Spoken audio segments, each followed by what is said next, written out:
Number 1. Shayna Hubers. She graduated cum laude. She was pursuing a master's degree in counseling psychology, and on the night she killed her boyfriend, she was singing hymns in a police interrogation room. Shayna Michelle Hubers grew up in Lexington, Kentucky. A high achiever from the start, former classmates described her as borderline genius, always in advanced classes, collecting academic awards and leadership honors. By her early 20s, she was already a graduate student at the University of Kentucky, projecting the kind of future that made people take notice. Intelligent, striking, ambitious. On the surface, everything seemed to be going exactly to plan.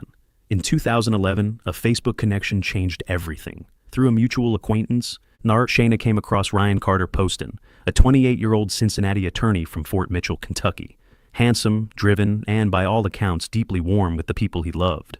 Ryan had even legally changed his middle name to Carter to honor both father figures in his life. Friends said he wanted to run for office one day. One close friend later joked that he'd already volunteered to manage Ryan's first political campaign for free. The two began dating, and for a while, things appeared promising. But the relationship that looked enviable from the outside was, by most accounts, deeply unstable. They broke up and reconciled multiple times over 18 months. Shayna, witnesses would later say, became increasingly fixated. Records introduced at trial showed she was sending Ryan up to 100 text messages a day, pleading, demanding, and at times, threatening. A sales clerk at a local mall later testified that she overheard Shayna, just hours before the shooting, telling a coworker that she was going to kill her boyfriend. That detail would only emerge later. At the time, no one was watching closely enough. By October 2012, Ryan Poston was quietly trying to move on. He had connected online with Audrey Bolt, the reigning Miss Ohio, USA, and had plans to meet her for drinks on the evening of October 12th. Shayna still had a key to his condominium in Highland Heights. The night before, she had slept there. On the afternoon of the 12th, she was still in his apartment when Ryan came home. What happened inside that condo in the hours that followed has never been in dispute, only the reason for it. At approximately 9 o'clock that evening, Shayna Hubers called 911. She told the dispatcher she had shot her boyfriend in self-defense. Investigators arrived to find Ryan Poston deceased in his dining room, shot 6 times. Ballistics would later confirm all 6 rounds came from his own registered handgun. The trajectory of the wounds, downward and consistent with a seated stationary target, told its own story. Audrey Bolt waited that night. Ryan never showed up. She eventually went home and never heard from him again. Shayna was transported to the Highland Heights Police Department for questioning, and what unfolded inside that interrogation room over the next several hours is what transformed this case from a local tragedy into a nationally watched spectacle. Initially composed, Shayna told investigators Ryan had been physically abusive, that he had thrown her around the room, grabbed her hair, and lunged for a weapon. She insisted the shooting was self-defense. Then, at one point, she paused. She brought up something Ryan had apparently mentioned in the past, that he had considered getting a nose job. She pointed at her own nose. "I gave him the nose job he always wanted," she said. "I broke it." When the lead investigator left the room, the hidden camera kept rolling. What it captured next would become some of the most discussed footage in true crime history. Shayna Hubers began to pace. Then she began to dance, pirouetting across the interrogation room floor. She snapped her fingers. She sang Amazing Grace. She said aloud, "I did it. Yes, I did it. I can't believe I did that." And then, a few moments later, "I'm so good at acting." Lead prosecutor Michelle Snodgrass later told reporters she had prosecuted many cases involving people in shock. She had never, she said, encountered someone who pirouettes in shock. The case went to trial in April 2015 before a Campbell County jury. The prosecution argued the motive was obsession, that Ryan had tried to end the relationship and Shayna had refused to accept it. They presented the tidal wave of text messages, testimony from Ryan's family and friends, and the interrogation recording in full. A former cellmate of Shayna's also took the stand, offering additional context. The defense countered that Ryan had been manipulative and emotionally abusive, that Shayna had acted out of genuine fear for her life. Her attorney argued she had been treated, in his words, eating like a yo-yo. The jury deliberated for 5 hours. On April 23, 2015, Shayna Hubers was found guilty of murder and sentenced to 40 years in prison. But the case wasn't over. In 2016, her attorneys uncovered that one of the jurors from the first trial had a prior felony conviction and had failed to disclose it during selection. A judge granted a retrial. Shayna had spent almost 3 years in the Campbell County Jail. Now, she would have to face a jury all over again. The retrial ran for 16 days in August 2018. The same evidence, the same interrogation tape, the same dancing footage. Once again, the jury deliberated for roughly 5 hours. Once again, the verdict was guilty. This time, however, the jury's recommendation was not 40 years. It was life. On October 18, 2018, Judge Daniel Zala followed that recommendation and sentenced Shayna Hubers to life imprisonment, with her first opportunity for parole not arriving until 2032. Ryan Poston's father, Jay, addressed the court directly. He spoke about 30 or 40 more Christmases without his son, about grandchildren he would never hold. He said the crime had decimated his life and the lives of everyone who loved Ryan. Shayna Hubers remains incarcerated today in the Kentucky Department of Corrections. She has continued to appeal her conviction, arguing jury bias and pretrial publicity issues, all of which have been denied. Ryan Poston was 29 years old. He never made it to that first date. And if you think obsession and a brilliant mind make for the most unsettling combination in this list, wait until you meet a teenager from Murray, Kentucky. Eddie, who didn't just believe he was a vampire, he convinced an entire group of young people to follow him into something far worse. Number 2, Rod Farrell. There is a place in the woods of western Kentucky, an abandoned, crumbling structure hidden among the trees near Kentucky Lake, that the locals called the Vampire Hotel. Teenagers gathered there in the dark. They cut themselves. They drank each other's blood. And one of them believed, with complete conviction, that he was 500 years old. Roderick Justin Farrell was born on March 28, 1980, in Murray, Kentucky, a small college town roughly 100 miles northwest of Nashville. His parents were teenagers when he arrived, and his father left shortly after to join the military. What remained was a childhood defined by instability. Rod and his mother, Sandra Gibson, that moved repeatedly between Kentucky and Florida, living in public housing, navigating poverty. Psychologists who later examined Farrell's background documented deeply troubling childhood experiences. Court records indicate he claimed to have been subjected to serious abuse at the hands of a family member from a very young age. What is perhaps most unsettling about Rod Farrell's origin story is that the mythology he eventually lived by didn't come from nowhere. According to court documents, it was his own mother who first introduced him to the role-playing game Vampire: The Masquerade. Sandra Gibson herself was reported to have dabbled in vampirism. In the environment where Rod Farrell grew up, the line between fantasy and identity was, from a very early age, remarkably thin. By the time he was a teenager back in Murray, Rod had stopped merely playing a character. He told people he was Visago, a 500-year-old vampire. He began recruiting followers. He found them easily. Disaffected, troubled teenagers who wore black, gathered in cemeteries, and were looking for somewhere to belong. Among his inner circle was 16-year-old Howard Scott Anderson, who came from severe poverty, and Farrell's girlfriend, 16-year-old Charity Kesey. Together with 19-year-old Dana Cooper, they formed what would become known to the press and to law enforcement as the Vampire Clan. Their meeting place was that abandoned structure in the woods, the so-called Vampire Hotel. There, rituals took place. Members cut themselves and drank one another's blood. They were performing a ceremony they called crossing over, an initiation that, all in Farrell's belief system, transformed a person from human to vampire. He needed people to worship him. By most accounts, they did. In the years before any of this turned fatal, Rod had also met a 15-year-old girl named Heather Wendorf during a period when he and his mother were living in Eustis, Florida. Heather was, by those who knew her, described as a troubled teenager who clashed frequently with her parents, Richard Wendorf and Naoma Ruth Queen. When Rod moved back to Kentucky for 10th grade, the two stayed in close contact, phone calls that reportedly ran up hundreds of dollars in bills before Heather's parents finally put a stop to them. That decision made Heather, according to her sister, very angry. By October 1996, warning signs were multiplying. On October 14th, Farrell and an associate broke into the Murray-Callaway County Animal Shelter, killed 2 puppies, and released dozens of dogs from their kennels. He was charged with animal cruelty and criminal trespass. The community was disturbed, but no one fully grasped what was building. Within weeks, Rod Farrell would be 800 miles away in Florida.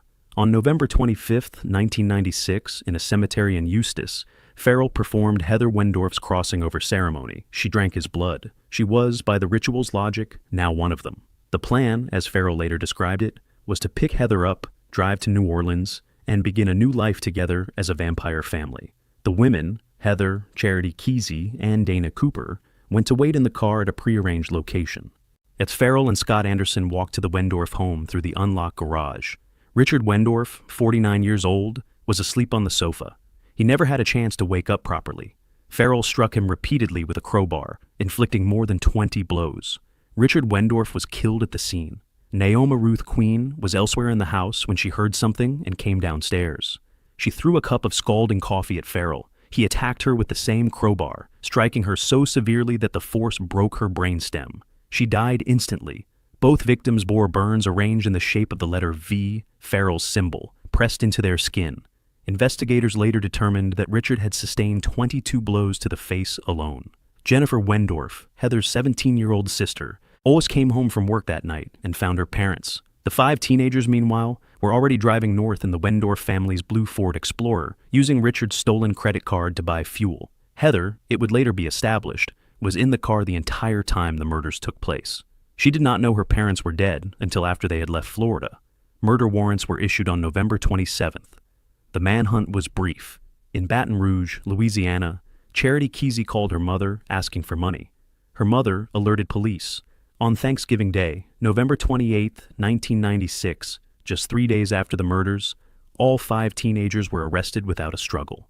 The trial of Rod Farrell began in February 1998. He was 17 years old. Within days of the proceedings opening, Farrell pleaded guilty to 2 counts of first-degree murder, armed burglary, and armed robbery. He was sentenced to death, becoming, at that time, the youngest person on Florida's death row. Judge Lockett, in delivering the sentence, said he believed Rod Farrell's mother should also have been on trial. The words landed publicly like a thunderclap. Howard Scott Anderson was sentenced to life in prison as a principal to first-degree murder. Dana Cooper received 17.5 years. Charity Kesey received 10.5 years after pleading guilty to 2 counts of principal to third-degree murder. Heather Wendorf faced 2 grand juries and was never charged. Authorities concluded she had not participated in the planning or execution of the murders, having remained in the car throughout. Then, in 2005, the United States Supreme Court ruled in Roper v. Simmons that the execution of individuals who were minors at the time of their crimes was unconstitutional. Rod Farrell's death sentence was commuted to life without the possibility of parole. In April 2020, a judge reviewed a subsequent appeal and found Farrell, in the court's own words, irreparably corrupt. The resentencing hearing upheld his life sentence. He remains incarcerated in Florida to this day. The 1998 Anglia television documentary Kentucky Teenage Vampires documented the case in detail. A feature film, Vampire Clan, followed in 2002. Oxygen's Deadly Cults dedicated its premiere episode to the story. Rod Farrell has given interviews over the years, occasionally still speaking about his beliefs with a chilling degree of calm. He was 16 years old when he killed 2 people. He told a crowded courtroom he was 5 centuries older than that.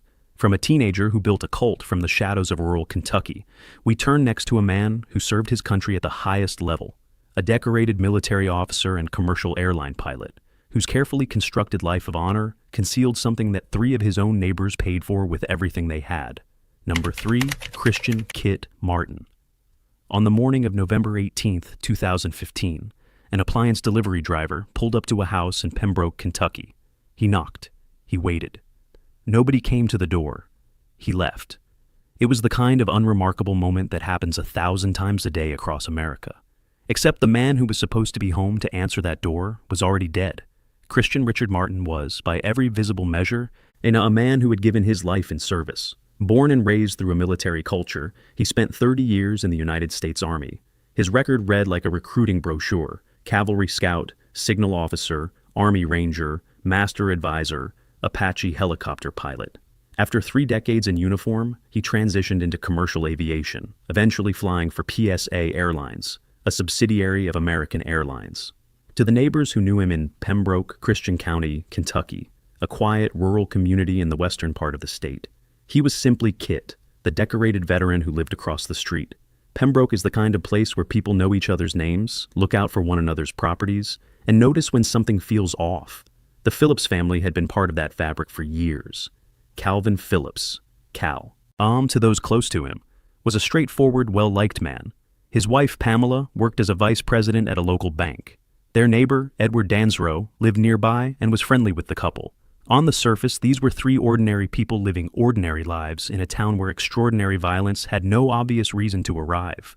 But underneath the surface, Kit Martin's world had been fracturing for some time. His marriage to a woman named Joan Harmon had collapsed acrimoniously. In the aftermath, Harmon made allegations of domestic abuse. A 911 call was placed. A judge later ruled there was insufficient evidence to pursue charges, but issued restraining orders against both parties. The military, meanwhile, had taken notice. Martin faced a court-martial on charges that included mishandling classified information and assault on a child. The proceedings were moving forward, and Calvin Phillips, the quiet neighbor across the street who had helped Joan Harmon and her children relocate during the collapse of the marriage, was scheduled to appear as a witness in that court-martial. The date of Calvin's testimony was 2 weeks away when November 18, 2015 arrived. That morning, Pamela Phillips tried repeatedly to reach her husband by phone. He didn't answer. Concerned, she left work early and drove home. Within minutes of arriving at the house, she disappeared in the middle of a phone call with a family friend, the line going silent without explanation. Calvin Phillips was later found deceased in the cellar of his Pembroke home, the victim of a gunshot wound. A search for Pamela and for Edward Dansereau, who had been at the property that day, extended into the afternoon. Their remains were eventually discovered several miles away, inside a vehicle that had been set on fire in a cornfield. Investigators determined that both had also been shot before the car was burned. 3 people were dead. The entire sequence of events appeared to have unfolded within a single morning. The case went cold almost immediately. There were no eyewitnesses, no arrest. For nearly 2 years, the Phillips family lived with unanswered questions, quietly gathering whatever they could find. It was the family themselves who ultimately handed investigators the break that changed everything. While cleaning out the couple's home, Calvin and Pamela's son, Matt, and his Aunt Diana found something on a bookshelf, a military dog tag. It belonged to the neighbor across the street, Christian Kit Martin. In 2017, the Kentucky Attorney General's office took over the case. Forensic analysis of a spent shell casing recovered from the Phillips property matched it to a .45 caliber Glock found locked inside a safe in Martin's home. Cell phone tower data placed Martin in the area where the burned vehicle and the remains of Pamela Phillips and Edward Dansereau were found. Prosecutors developed a theory that Martin had killed Calvin to silence the court-martial witness, and that Pamela and Dansereau had been killed because they encountered the scene. Reports indicate Martin had also attempted to stage the crime to suggest an affair between Pamela and Dansereau, a narrative investigators quickly dismantled. By 2019, Martin had moved away from Kentucky altogether. He was living in North Carolina and continuing to fly commercially. On May 10, 2019, a Christian County grand jury indicted him on 10 counts. The following morning, May 11th, law enforcement moved to arrest him at Louisville Muhammad Ali International Airport. Martin was in his pilot's uniform, preparing to board a flight he intended to fly, when U.S. Marshals took him into custody on the jet bridge. He was still in uniform when he was booked. The trial of Kentucky versus Christian Martin opened in June 2021, moved on a change of venue to Hardin County. The prosecution, led by Special Prosecutors Barbara Whaley and Alex Garcia from the Attorney General's office, presented the shell casing match, the cell tower data, the dog tag, and the motive, a neighbor who represented the single greatest threat to Martin's military career. Whaley described the murders in her closing argument as, in her words, a cold-blooded, calculated military-style operation. The defense countered that there were no eyewitnesses, no DNA, and no fingerprints directly linking Martin to the killings. His attorney argued the evidence could have been planted, and that Martin had home security footage showing him at his residence at the time of the crimes. Martin's ex-wife and stepson notably both refused to testify, invoking their Fifth Amendment rights. On June 16, 2021, the jury found Christian Kit Martin guilty on all counts: 3 counts of murder, 2 counts of first-degree burglary, arson, criminal attempt to commit arson, and 3 counts of tampering with physical evidence. On September 2, 2021, Circuit Judge John Atkins sentenced him to life in prison without the possibility of probation or parole, a sentence that Court TV broadcast in full. Outside the courthouse that day, supporters gathered, holding signs for what had become known online as the Free Kit Movement. His defense attorney told the court that justice had not been done. In October 2023, the Kentucky Supreme Court reviewed Martin's appeal and upheld all 3 murder convictions, the burglary counts, and the tampering charges. It reversed only the arson conviction on a technical matter. The core of the verdict, 3 counts of murder, life without parole, stood completely intact. Calvin Phillips never got to testify. Pamela Phillips never made it home from that phone call. And Edward Dansereau, by all prosecutorial accounts, simply happened to be there. Christian Kit Martin is currently incarcerated at the Eastern Kentucky Correctional Complex in West Liberty. He continues to this day to insist he is innocent. And if the careful, calculated destruction of 3 lives by a man in uniform is chilling. The next case on this list will will test your sense of justice in an entirely different way, because the man at the center of it confessed. And under the laws of this country, there was absolutely nothing anyone could do about it. Number 4. Mel Ignatou. 6 months after a jury set him free, and the carpet layer pulled up a vent cover in an empty house in Louisville, Kentucky, and found a bag. Inside the bag was a woman's jewelry and 3 rolls of undeveloped film. What those photographs showed would horrify an entire city and expose one of the most maddening failures of the American legal system in modern memory. Melvin Henry Ignatou was born on March 26, 1938, in Philadelphia, Pennsylvania. His family relocated to Louisville during World War II, and it was in Louisville that Ignatou would spend most of his adult life. On the surface, he was ordinary, a traveling salesman, a divorcee, a father of 3. He was, by most accounts, unremarkable in appearance, notably older and less conventionally attractive than many of the women he pursued. But those who knew him well described a man with a particular kind of power, a manipulator of extraordinary patience, someone who listened attentively and made people feel understood right up until the moment they were no longer useful to him. In September 1986, Ignatou met Brenda Sue Schaefer on a blind date. Brenda was 34 years old, a nursing assistant, described by everyone around her as punctual, dependable, deeply Catholic, and genuinely kind. By the time she and Ignatou began dating, friends say she seemed happy. Within 2 years, those same friends say she seemed afraid. The relationship had shifted in ways Brenda found deeply disturbing. Those close to her recalled her hinting, carefully and obliquely, that Ignatou was controlling and abusive. She had begun to pull away. She was, by the autumn of 1988, trying to end things. And Mel Ignatou, investigators would later conclude, had decided that was not going to happen. On September 24, 1988, Brenda Schaefer told her family she was going to retrieve some jewelry from Ignatou's former girlfriend, Marianne Shore. She never came home. Her car was found abandoned the following morning, less than half a mile from her parents' house. Her brothers, Mike and Tom, said later that they knew almost immediately she was dead. Their mother held on to hope. The police began looking at Mel Ignatou from the very first day. The investigation moved with urgency, but hit obstacles at every turn. Without a body, physical evidence was almost impossible to build. Investigators brought Ignatou before a grand jury, hoping to catch him in inconsistencies. In his testimony, Ignatou mentioned Marianne Shore, a woman he had previously dated and subsequently discarded. That mention brought Shore into the crosshairs of the investigation for the first time. Shore, it turned out, knew everything. Under pressure from investigators, she eventually confessed to her involvement in Brenda's disappearance. She told authorities the unthinkable, that she and Ignatou had planned the murder together, that they had pre-dug a grave in the woods behind Shore's rented house weeks in advance, that they had, according to records reviewed by investigators, even conducted what Shore described as a scream test on the property to determine how much noise could be heard from outside. And then Shore led investigators directly to the burial site. On January 10th, 1989, 16 months after Brenda Schaefer vanished, her body was recovered from a shallow grave in the woods behind Shore's home. She was bound in rope and wrapped in plastic. Ignatou was arrested. The case appeared overwhelming. Shore had confessed. She had led them to the body. And investigators had also managed to record a covertly wired conversation between Shore and Ignatou, in which he made statements that investigators believed were deeply incriminating, referencing the gravesite and urging Shore not to let it rattle her. The trial of Mel Ignatou for the murder of Brenda Schaefer began in late 1991. The sheer volume of publicity forced a change of venue from Louisville to Kenton County. Shore took the stand as the prosecution's star witness. But something went profoundly wrong. Shore arrived in a short skirt that was poorly prepared, and at times reportedly laughed during her own testimony. The defense hammered her credibility relentlessly, suggesting to the jury that Shore herself, not Ignatou, was the actual killer. The covertly recorded tape, meanwhile, contained a critical word that the jury found too muffled to decipher with certainty. One pivotal line in Ignatou's voice hinged on a single word, either safe or sigh, and the jury could not agree on which it was.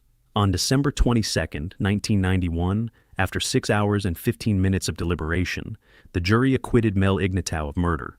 One juror told reporters afterwards that there had simply not been one shred of physical evidence connecting him directly to the crime. The judge, reportedly stunned by the outcome, always did something virtually unheard of. He wrote a personal letter of apology to Brenda Schaefer's family. Ignatou walked out of court a free man. Then, approximately 6 months later, the carpet layer found the bag under the vent. The photographs on those 3 rolls of undeveloped film were exactly as Shore had described, documenting in precise and devastating detail what Ignato had done to Brenda Schaefer. His face was not visible in every image, but investigators confirmed the identification through distinctive body characteristics and marks. The jewelry was Brenda's, the same jewelry she had reportedly gone to retrieve the night she disappeared. Former Assistant District Attorney Cox told investigators that, to Ignato, the photographs had likely served as a trophy, something to return to. But it was too late. Under the Fifth Amendment's double jeopardy clause, Mel Ignato could not be tried a second time for the murder of Brenda Sue Schaefer. The law that protects the innocent from being tried repeatedly by an overreaching state was now the shield behind which a confessed killer stood untouchable. What prosecutors could do, and did, was charge Ignato with perjury, based on the grand jury testimony in which he had repeatedly and falsely proclaimed his innocence. In 1992, at his federal perjury trial, Ignato did something that left everyone in the courtroom in stunned silence. Knowing full well that double jeopardy protected him entirely, he stood up, turned to face Brenda Schaefer's brothers in the gallery, and confessed out loud that he had killed her. And he then added, with the particular cruelty that defined him, that she had died peacefully. Mike Schaefer later told reporters it was, in his words, pure Ignato. Ignato pleaded guilty to federal perjury and was sentenced to 8 years and 1 month in prison. He was released in 1997. State prosecutors then pursued a second perjury case related to false testimony he had given in a separate legal matter involving Brenda's former employer. He was convicted again and sentenced to 9 more years, a combined total of roughly 17 years in prison for lying, in a case where he had taken a life and paid nothing for it. Ignato was released from prison for the final time in December 2006. He returned to Louisville and settled into a home approximately 4 miles from the house where Brenda Schaefer was killed. He was 70 years old, living quietly and largely avoiding the press. On September 1st, 2008, 20 years almost to the day after Brenda Schaefer disappeared, Mel Ignato fell in his home and struck a glass coffee table. He bled out and died alone on his floor. His son Michael told local news the injury was accidental. He also said, matter-of-factly, that his father would probably go down as one of the most hated men in Louisville. Brenda Sue Schaefer is buried in Cave Hill Cemetery in Louisville. The book written about her case, author Bob Hill's Double Jeopardy, became a bestseller. MSNBC and Court TV produced documentaries, 48 Hours and Evil Lives. Here both dedicated full episodes to the story. The case remains a touchstone in American legal education, a case study in what happens when the system works exactly as designed, and justice is nowhere to be found. From a man who exploited every protection the law offered him, we turn next to a case where the evidence was hiding in plain sight, caught on surveillance tape inside a Kentucky warehouse, and the question was never really who did it, but whether the truth would ever be allowed to reach a jury. Number 5. David Dooley. At 5:53 in the morning on May 29, 2012, Michelle Mockbee's arrival at the Thermo Fisher Scientific Warehouse in Florence, Kentucky, was captured on surveillance camera. It was the same routine she had followed for 16 years. An hour later, a supervisor noticed a stain on the hallway carpet outside her office. He went to investigate alongside the building's janitor. What they found ended everything for Michelle Mockbee's family, and set in motion one of the most legally turbulent cases in northern Kentucky history. Michelle Ann Whalen was born in August 1969 in Covington, Kentucky, the oldest of 4 siblings. Those who knew her described a woman of genuine warmth and formidable reliability. Always early, always thorough, always the person you could count on. She had worked in the payroll and logistics department at Thermo Fisher Scientific for 16 years. She met her husband Dan there. They married in 2001 and had 2 daughters, Madeline and Carly. Friends said Michelle was the kind of person who lit up a room. The morning shift, the long hours, the careful management of payroll records. None of it diminished her. She was, by every account, exactly where she had chosen to be. And David Wayne Dooley was not a Thermo Fisher employee in the traditional sense. He and his wife Janet had been contracted as outside custodial workers, janitors responsible for cleaning the facility. Records would later indicate that Dooley had a prior criminal history, including felony convictions for burglary, theft by deception, and possession of a firearm by a convicted felon. None of that was widely known within the warehouse. To most of his colleagues, he was simply the janitor. Prosecutors would later allege that Dooley and his wife had been running a quiet scheme, falsifying time cards to claim payment for hours they had not actually worked. In a payroll department, the person most likely to catch that kind of fraud was the head of payroll. That person was Michelle Mockbee. On the morning of May 29th, that Michelle arrived at the warehouse while it was still largely empty. Investigators believe she may have encountered Dooley in the act of attempting to break into her office. Fresh pry marks were found on the doorframe. What followed, according to the subsequent investigation and prosecution, was a savage attack. Michelle was struck at least 4 times in the head with an industrial tape dispenser. She was bound at the hands and feet. A plastic bag was placed over her head. Her body was found face down on the mezzanine near her second-floor office, lying in a pool of blood. When investigators began reviewing the facility's surveillance system, one detail stood out with particular clarity. Of all the employees in the building that morning, only one had left the property during the window that mattered. It's David Dooley had exited the facility for more than 30 minutes shortly after the time investigators estimated Michelle had been killed. Prosecutors believed that absence was Dooley disposing of evidence. Inconsistencies in Dooley's account of discovering the body added to investigators' suspicion. On September 27, 2012, 4 months after the murder, David Wayne Dooley was arrested and charged with first-degree murder. His trial opened in 2014. The prosecution's case was built entirely on circumstantial evidence: the surveillance timeline, the motive of the time card scheme, the suspicious exit from the building, and the inconsistencies in his statements. The defense countered that unknown DNA found on Michelle's body did not match Dooley, and that no direct physical evidence tied him to the attack. Dooley himself took the stand. They denied any involvement and told the jury he had been railroaded. The jury disagreed. In 2014, David Dooley was found guilty of first-degree murder and sentenced to life in prison. It appeared to be over. Then the whole case shattered from the inside. In 2016, a whistleblower came forward with a revelation that upended everything. It emerged that the lead detective on the case, Bruce McVeigh, had entered into a personal relationship with a prosecutor who had tried the case, Jennifer Smith. A relationship that reportedly began in the weeks immediately following the trial. In the course of their subsequent breakup, personal messages between them surfaced. In one, Smith confronted McVeigh about the fact that he had never disclosed the existence of a piece of surveillance footage showing an unidentified man walking around the outside of the warehouse property approximately 12 hours before Michelle was killed. That footage had never been given to the defense. Smith's message to McVeigh, obtained and reviewed by media outlets, expressed her fury in raw terms, questioning how she had prosecuted an entire murder trial without knowing the truth about that video. A judge convened a hearing. After reviewing testimony from both Smith and McVeigh, the court ruled that evidence potentially useful to the defense had been withheld. In May 2017, Dooley's conviction was vacated and a new trial was ordered. The retrial began in February 2019. Prosecuted this time by the Attorney General's office under Andy Beshear. The mystery surveillance footage was now addressed directly. Investigators walked the jury through it, frame by frame, demonstrating that the unidentified man had done nothing more than approach the building briefly to discard something in a rubbish bin before walking away.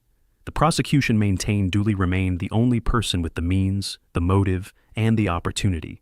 The defense, meanwhile, came back with a sharper strategy, pointing fingers at multiple alternative suspects, including Michelle's husband Dan, who had received or was set to receive more than $1 million from insurance policies following her death, and who the defense noted had made hundreds of thousands of dollars in large cash withdrawals in the period after she was killed. Dan Mockbee addressed that directly in testimony, describing those suggestions as devastating to him personally and maintaining that he and Michelle had been deeply happy together.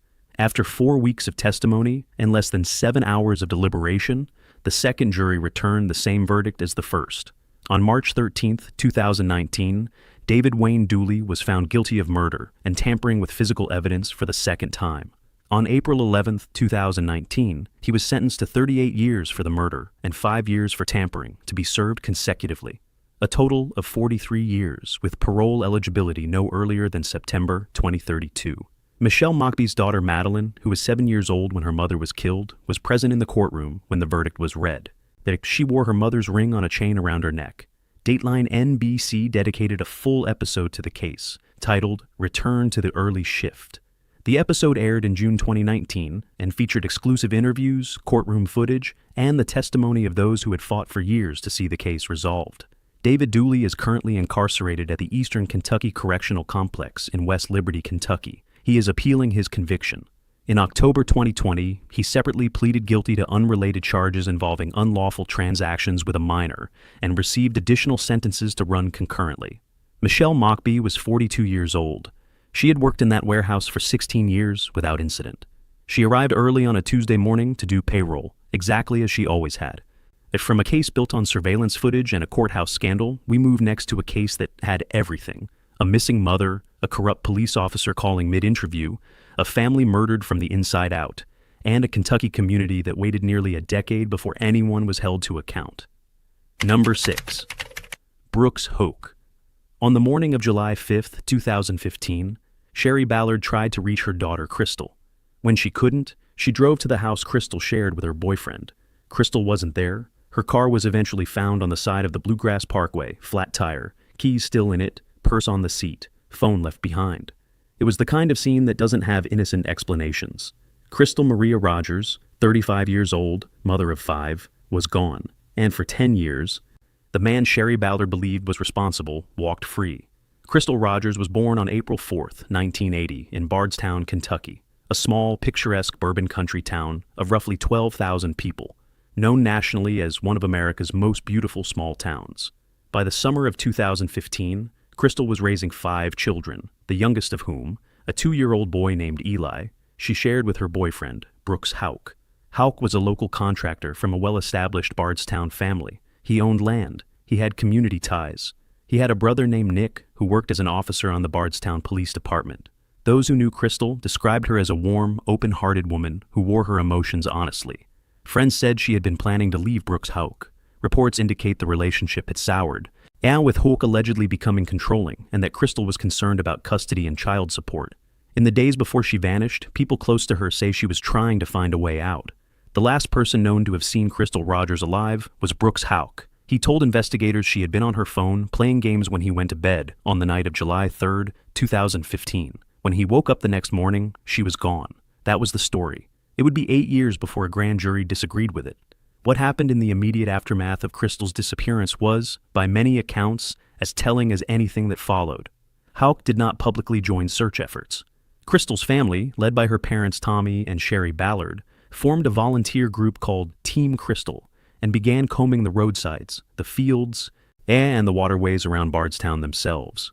Tommy Ballard was relentless. He spoke to investigators. He kept the pressure on. He told people close to him that he believed he was getting close to finding out what had happened to his daughter. On July 8, 2015, just days after Crystal vanished, detectives brought Brooks Hoke in for questioning. They were midway through the interview when Hoke's phone rang. It was his brother, Nick, a Bardstown police officer, calling from his own department. Audio recordings of the call captured Nick advising Brooks not to cooperate and to leave. Brooks Hoke stood up and walked out of the interview room. Nick Hoke was fired from the Bardstown Police Department in October 2015. After it emerged he had failed an FBI polygraph and had obstructed the investigation. Then Brooks was officially named a suspect that same month. Neither of them was charged with anything at the time. Then, on November 19, 2016, 16 months after Crystal disappeared, Tommy Ballard took his young grandson out for a hunting trip on family land just off the Bluegrass Parkway. While they were in the woods, a single shot was fired. Tommy Ballard was struck in the chest and killed. His grandson was beside him. The shooter was never identified. Tommy Ballard's murder has never been solved. Crystal Rogers' family has always believed the two cases are connected.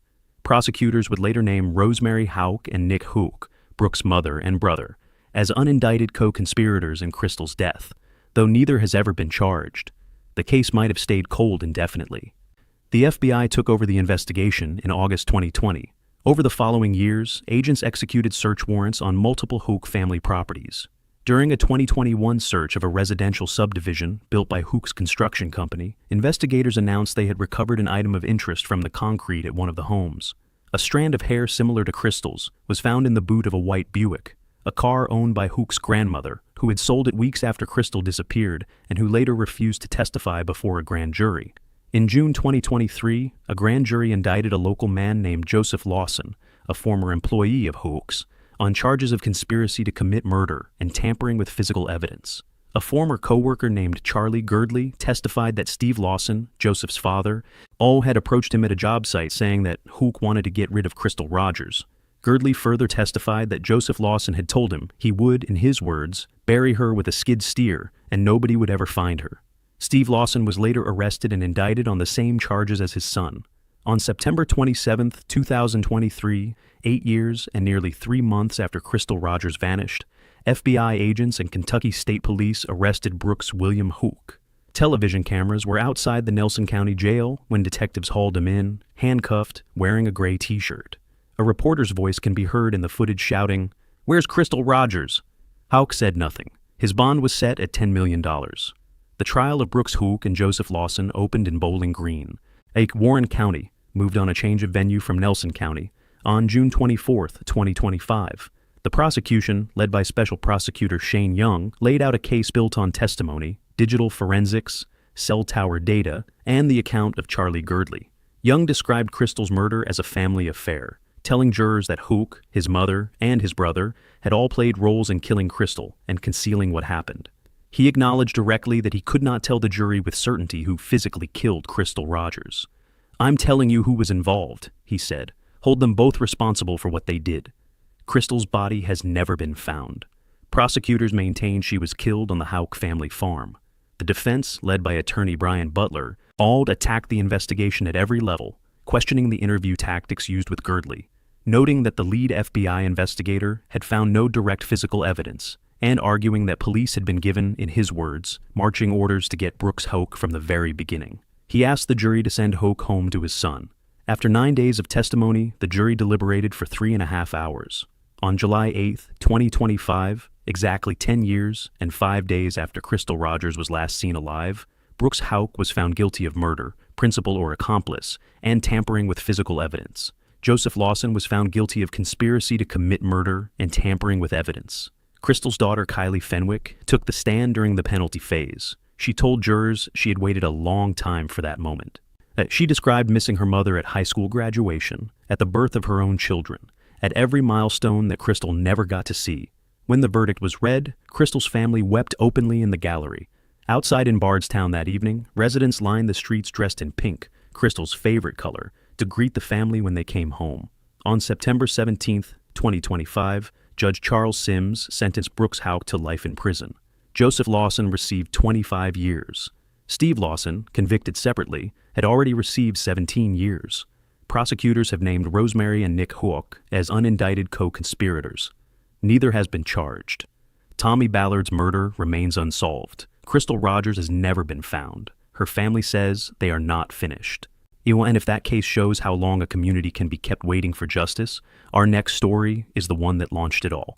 Because before Brooks Houk was arrested, before the FBI moved in, before the Netflix cameras arrived, Bardstown was already a town under a shadow. A town where police officers were being ambushed, families were disappearing, and nobody seemed to know why. Number 7. The Bardstown Murders. Bardstown, Kentucky has a population of roughly 12,000 people. It sits in the heart of bourbon country, an hour south of Louisville, surrounded by rolling fields and distilleries. It was once voted the most beautiful small town in America. Between May 2013 and November 2016, 5 people were killed or vanished within its boundaries. 4 of those cases remained unsolved for years, and the town, the beautiful, quiet, all bourbon-scented town, began to feel like somewhere a shadow had chosen to live permanently. To understand Bardstown, you have to understand what it was before the darkness arrived. This was a community where people knew each other's names across generations, where the local police were neighbors, the school teachers were mothers, and the farmland had been in families for decades. It was, by any ordinary measure, exactly the kind of place where nothing like this was supposed to happen. That ordinariness is part of what made what followed so deeply unsettling, not just for the families involved, but for every resident who had to keep living there while the questions piled up and the answers never came. The first blow landed on May 25, 2013. Jason Ellis was 33 years old, a 7-year veteran of the Bardstown Police Department, an AK-9 unit officer, a husband, and a father. He had just finished a shift and was driving home in the early hours of the morning. At exit 34 off the Bluegrass Parkway, he encountered something blocking the road, a stack of freshly cut tree branches spread across the exit ramp. Jason Ellis stopped his car, as any reasonable person would, and got out to clear them. He never made it back to his car. Someone had been waiting on the embankment above. Kentucky State Police would later confirm that the shooting appeared premeditated, that investigators believed the branches had been deliberately placed to draw him out of his vehicle. Ellis was struck multiple times by shotgun fire and died at the scene. His service weapon was still holstered. There had been no radio communication with dispatch in the minutes before his death, And a reward for information in the killing of Jason Ellis currently stands at more than $200,000. No one has ever been charged.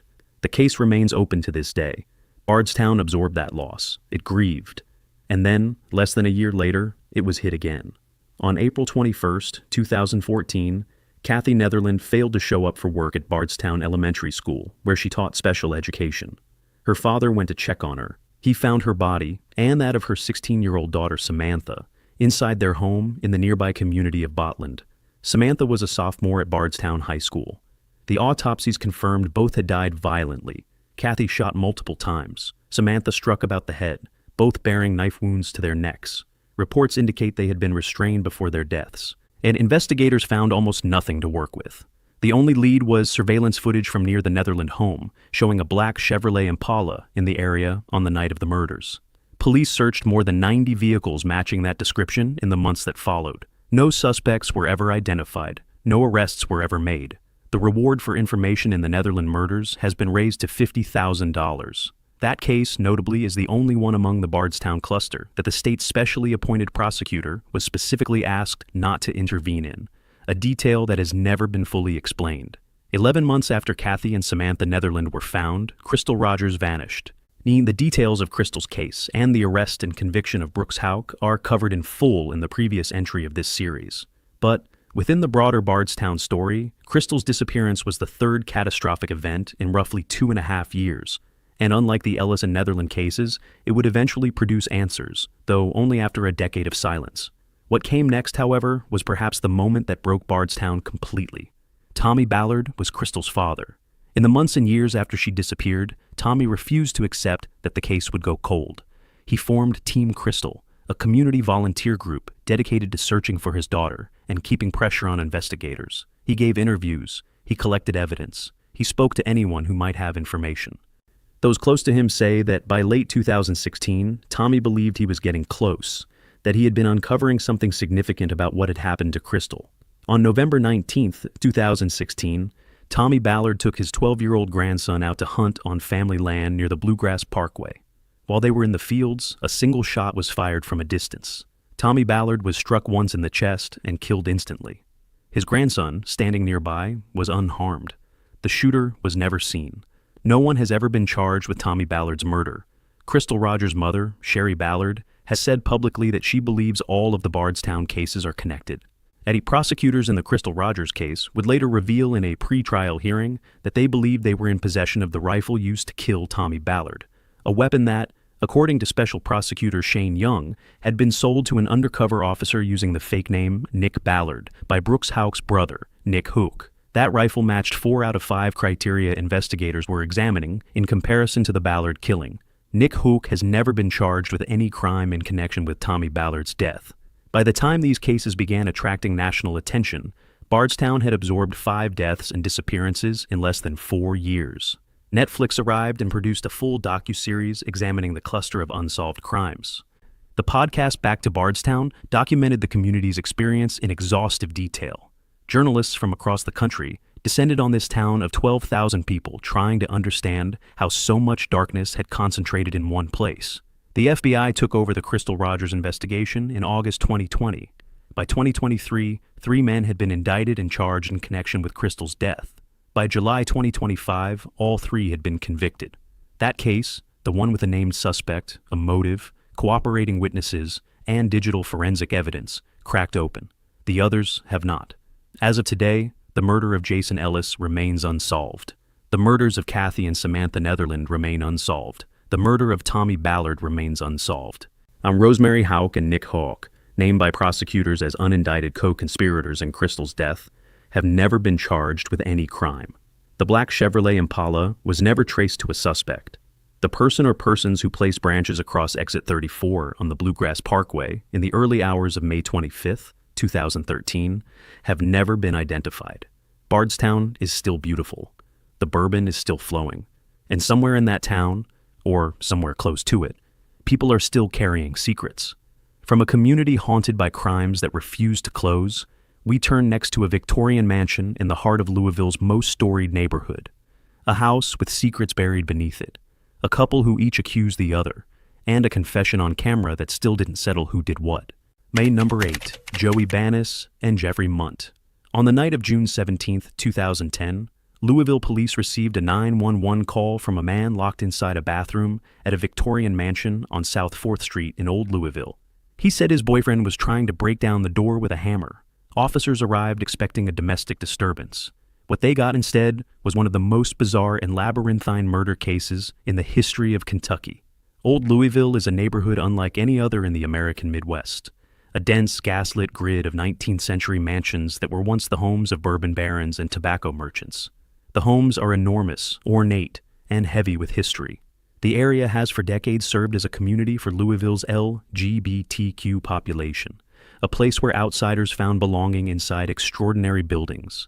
Bathe the House at 1435 South 4th Street fit perfectly into that world, tall, creaking, magnificent, and, as it turned out, concealing something beneath its floors that had been there for 7 months. Jeffrey Munt had arrived in Louisville in 2007 after a distinguished career in technology, having previously overseen a university-wide IT transformation at Northwestern University near Chicago. By every external measure, he was accomplished, stable, and respectable. He was also, behind closed doors, navigating a private life defined by heavy methamphetamine use and a taste for extreme encounters. In the fall of 2009, he connected online with a man named Joseph Banis, known as Joey, who had recently been released from prison on drug-related convictions. Banis moved into the mansion within weeks of their first meeting. He was charming, volatile, and already known to investigators for a prior criminal history. One attorney who would later work the case described the pairing bluntly. A successful, law-abiding man meets one person, and 9 weeks later has a body in his basement. Joey Banis was also acquainted with a man named James Carroll. Jamie, to those who knew him. Jamie Carroll was 37 years old, a hairdresser and drag performer with a magnetic personality widely loved in Louisville's LGBTQ community. People who knew him described his charm as effortless. His smile is something that stayed with you. He also, on the side, dealt methamphetamine.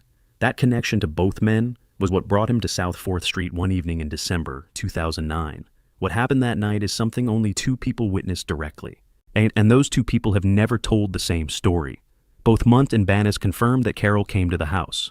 Both confirmed that the evening involved drugs and a sexual encounter involving all 3. Both confirmed that by the end of the night, Jamie Carroll was dead, stabbed multiple times, and shot. And both confirmed that in the days that followed, they worked together to conceal his body in the basement of the mansion, eventually placing his remains in a large sealed rubber storage container and burying it more than 4 feet beneath the floor of the old wine cellar in a hole that reportedly took 3 days to dig through hard clay and earth. That is where the agreement between them ends entirely. Banis told investigators that Munt had discovered he and Carroll were romantically involved, became consumed by jealousy, and attacked Carroll in the bedroom while the 3 were together. According to Banis, Munt stabbed Carroll repeatedly, then shot him, and then threatened to kill Banis as well if he did not help get rid of the body. Munt told investigators the exact opposite, that Banis had produced a knife and attacked Carroll, that he had watched Carroll die screaming, that Banis had then sedated him with a substance without his consent and locked him in the basement with Carroll's body, threatening to kill him if he called the police. The body lay in that basement for 7 months, while Munt and Banis continued living in the house above it. In April 2010, 2 months before the body was discovered, the couple traveled to Chicago. They were arrested at a downtown hotel, attempting to pass counterfeit currency. Chicago police found $54,000 in fake bills, false identification documents, the sedative GHB, and the gun believed to have been used to kill Jamie Carroll. At the time, Carroll had never been reported missing. The Chicago police had no idea what they were sitting on. The couple were processed and released on lesser charges. It was the fight of June 17, 2010. Munt barricaded in his bathroom, Banis allegedly swinging a hammer at the door, that finally cracked everything open. When police arrived and separated the 2 men, Banis reportedly told officers that before they took him to jail, they needed to speak with a detective. There was, he said, a body in the basement. Officers searched. They found the Rubbermaid container buried beneath the wine cellar floor. Inside was what remained of Jamie Carroll. Though both Munt and Banis were charged with first-degree murder, robbery, and tampering with physical evidence. To remove the possibility of the death penalty, both agreed to testify against the other and were tried separately. Banis went to trial first in February 2013. Munt took the stand against him and delivered detailed testimony, describing what he claimed to have witnessed, positioning himself as a terrified bystander who had helped dispose of the body under mortal threat. The prosecution characterized Bonis as the dominant, violent partner in the relationship, the one with the criminal history, the one with the motive. The defense argued Munt was the jealous one, that he had killed Carol because of the romantic involvement between Carol and Banis. The jury convicted Joey Banis of complicity to murder, robbery, and tampering with evidence. He was sentenced to life in prison, with parole eligibility in 2030. Then came Munt's trial in May 2013, and a piece of evidence that nobody had anticipated. Defense attorneys introduced a video that Banis had recorded on his own computer. In the footage, Banis is seated in a motel room, speaking directly into the camera. He states that he is holding Munt at gunpoint. He confesses, in his own words on camera, to having killed Jamie Carroll. His defense team argued vigorously that the confession was made under duress, that Banis had been coerced, that Munt had threatened him, and that the video was the product of fear, not truth. But the jury watching it saw a man voluntarily sitting in front of a camera, naming himself as the killer, while claiming to hold his own victim at gunpoint. Munt was acquitted of murder. He was convicted of robbery and tampering with evidence, sentenced to 8 years, and was released on parole after serving just 1 year. He walked out of prison in 2014. According to later reports, he was fully released from custody by 2023. Joey Banis remains incarcerated. He is eligible for parole in 2030. Jamie Carroll's murder has never been attributed with full certainty. The author, whose decade-long research into the case inspired an HBO documentary, David Dolmenay, whose book A Dark Room in Glitterball City was published in 2021, and whose documentary Murder in Glitterball City premiered on HBO in February 2026, has said publicly that even after all his research, even after attending every day of both trials, he still cannot say with absolute certainty what happened in that basement. Well, the documentary itself, reviewed by the New York Times, was described as a case that subverts every expectation about suspects and evidence right up to its final moments. 2 men, 1 body, 1 confession on camera, 2 completely different verdicts. And somewhere between all of it, the truth about what happened to Jamie Carroll on a December night in 2009 has never been spoken out loud by anyone who was actually in the room. From a case where the mystery lives permanently in the space between 2 contradictory stories, we move to a case with no such ambiguity, where a group of teenagers drove from rural Kentucky to Florida on a road trip that only the dead could not return from, led by a girl whose conviction wasn't about a vampire or a cult, but about a choice she made at 16 that the justice system has held her to for nearly 30 years. Number 9. Natasha Cornett.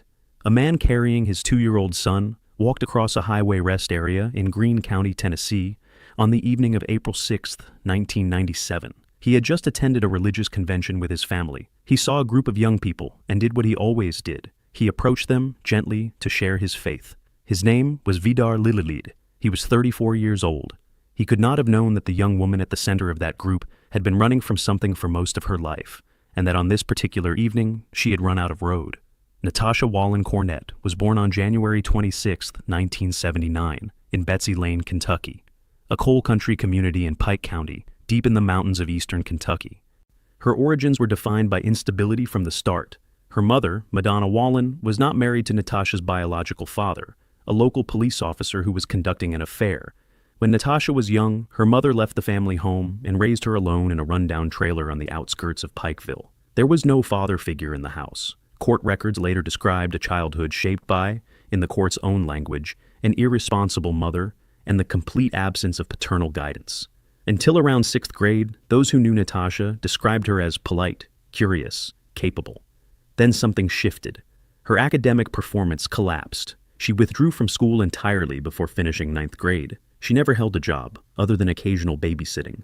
By her early teens, she had been arrested for forgery and separately for assaulting her mother with a knife, charges her mother ultimately declined to pursue.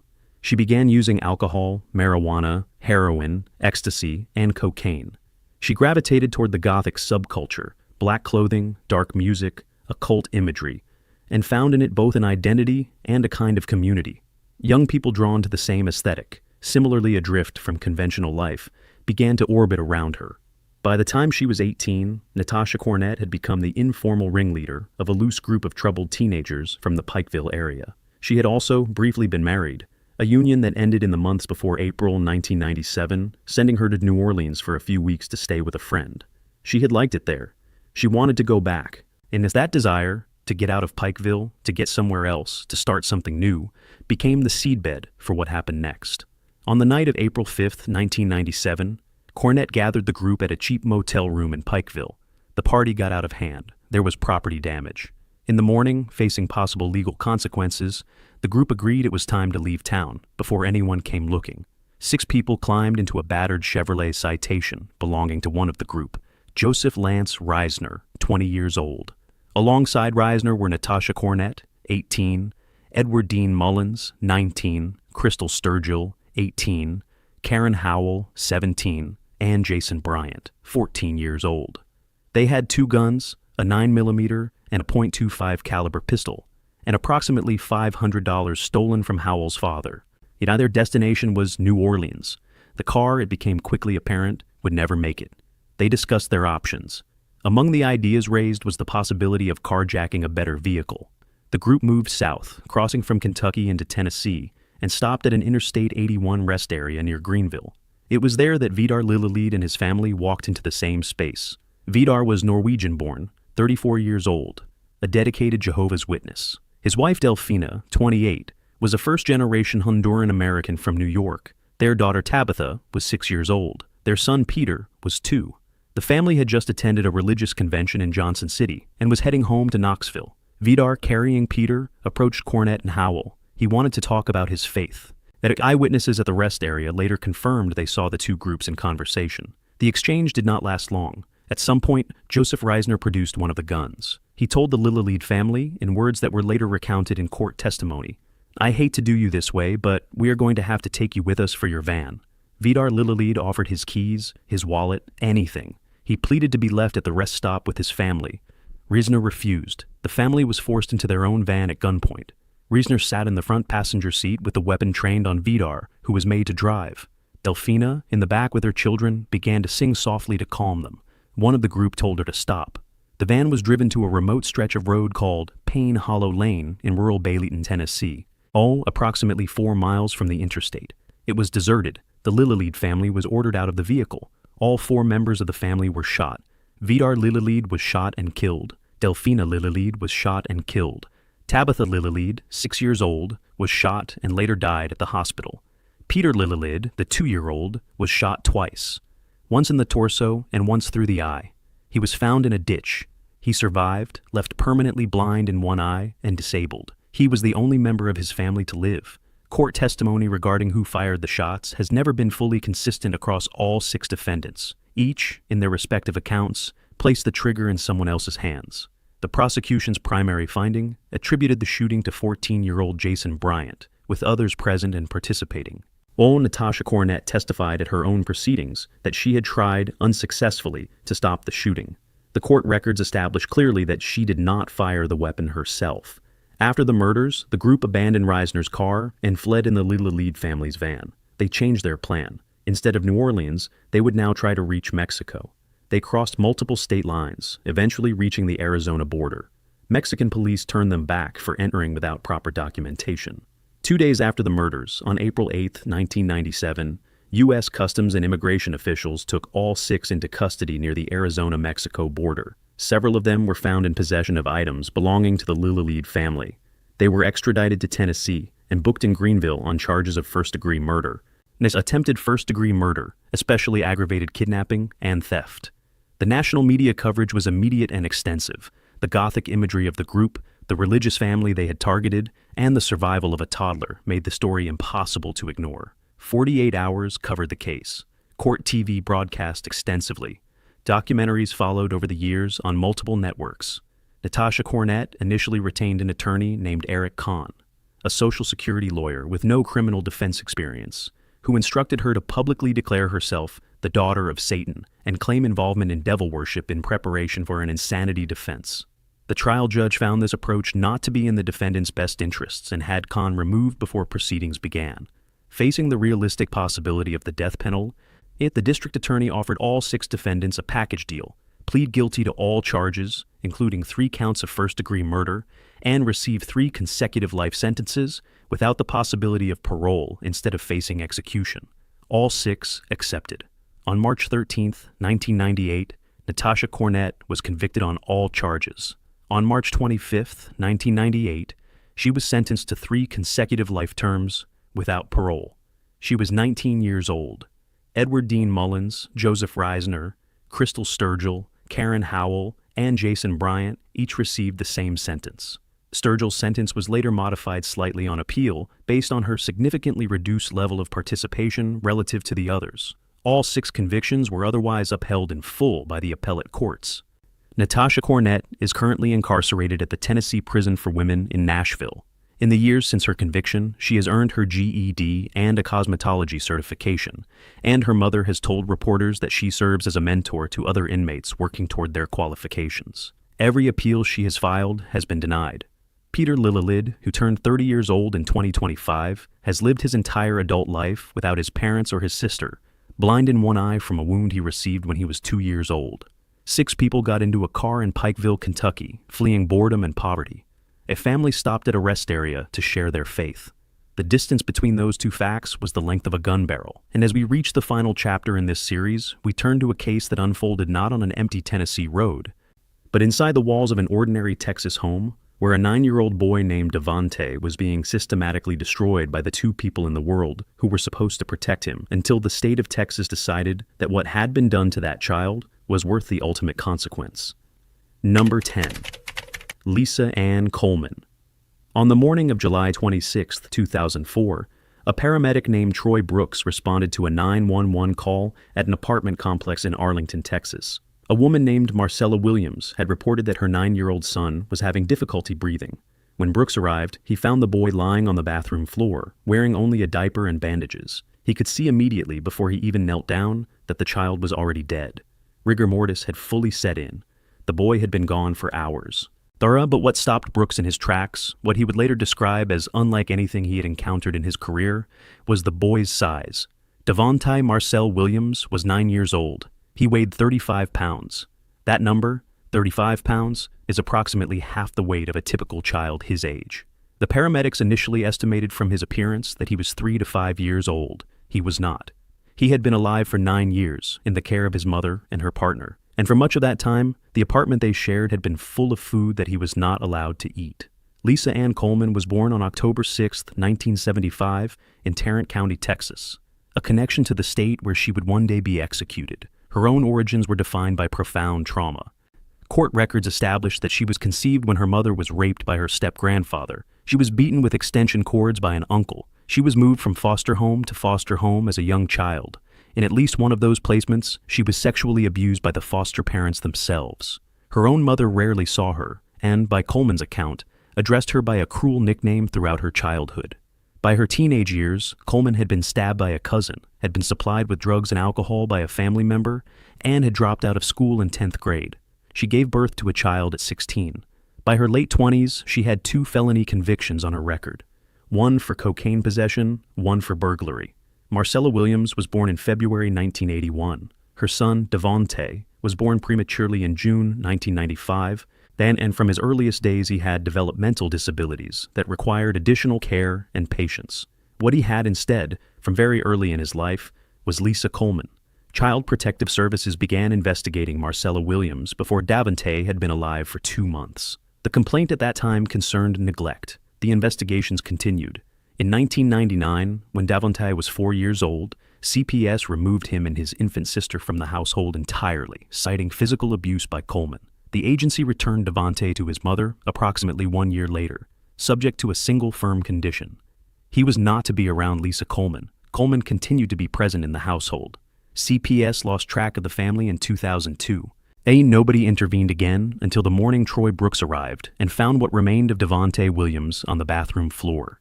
The medical examination of Devontae's body took time because there was so much to document. A pediatric specialist identified more than 250 individual wounds on his corpse, scars, bruises, ligature marks on his wrists and ankles consistent with repeated binding, a disfigured ear, swollen hands, a split lip. A DNA expert testified that a blood stain on the head of a golf club found in the apartment matched Devontae's DNA. The grip of that same club contained Coleman's DNA. Prosecutors established that the apartment was well stocked with food, that the rest of the household ate regularly, and that Devontae had been systematically excluded from meals. His sister Destinée testified that Coleman had tied Devontae up with an extension cord. Coleman did not deny that she and Marcella had restrained him. She told a CPS investigator that Marcella had kept Devontae hidden from view because she was afraid that if anyone saw the marks on his body, the children would be taken away. The official cause of Devontae Williams' death was determined to be malnutrition, with pneumonia as a contributing factor. The pneumonia had developed as a direct consequence of his malnourished state. He had been dying slowly, over a period of time. Both women were arrested and charged with capital murder. In Texas, a capital murder charge requires an underlying aggravating felony in addition to the killing itself. Because Devontae had been physically restrained and locked in a pantry, kept confined within his own home against his will, prosecutors argued the underlying crime was kidnapping. Marcella Williams accepted a guilty plea in 2006 to avoid the possibility of a death sentence. She was sentenced to life in prison with no parole eligibility until 2044. Lisa Ann Coleman refused the plea deal and went to trial. Opening statements began on June 7, 2006, in Tarrant County before Judge Everett Young. The prosecution presented the physical evidence, the DNA, the medical testimony, the CPS history, and witness accounts from those who had observed Devontae's condition. They argued that the apartment contained food for everyone except the child who died, and that his death had been slow, deliberate, and entirely preventable at every stage. And after 56 minutes of deliberation, the jury found Lisa Ann Coleman guilty of capital murder. On June 22, 2006, she was sentenced to death. The appeals process ran for 8 years. Coleman's legal team mounted a sustained challenge centered on the kidnapping charge, arguing that a child cannot be kidnapped in his own home, and that without the kidnapping aggravation, the charge could only be murder rather than capital murder, removing the death penalty from consideration. Her appellate attorney, John Stickles, was direct in stating that he did not dispute that Coleman had done something profoundly wrong. His position was legal and precise. The statute did not fit the facts as charged, and executing her for it was unjust. He also publicly raised the question of whether Coleman, as a black lesbian that had been singled out for the death penalty while Devontae's biological mother, who was equally present for every year of the abuse, received a life sentence through a plea deal.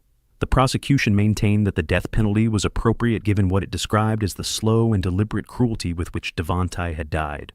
On September 16, 2014, the United States Court of Appeals for the Fifth Circuit rejected Coleman's final appeal. The following morning, the United States Supreme Court declined to intervene. On September 17, 2014, Lisa Ann Coleman was executed by lethal injection at the Huntsville unit in Texas. She was 38 years old. Before the pentobarbital was administered, she spoke her final words. She expressed love for her family, for her son, for the women she had known on death row. She thanked her attorneys. She said, "God is good." She said she was done. She was pronounced dead at 6:24 in the evening, 12 minutes after the injection began. She was the 617th person executed in Texas since 1982. She was the 6th woman put to death in that state. She was the 15th woman executed in the United States since the death penalty was reinstated following the Supreme Court's 1976 ruling.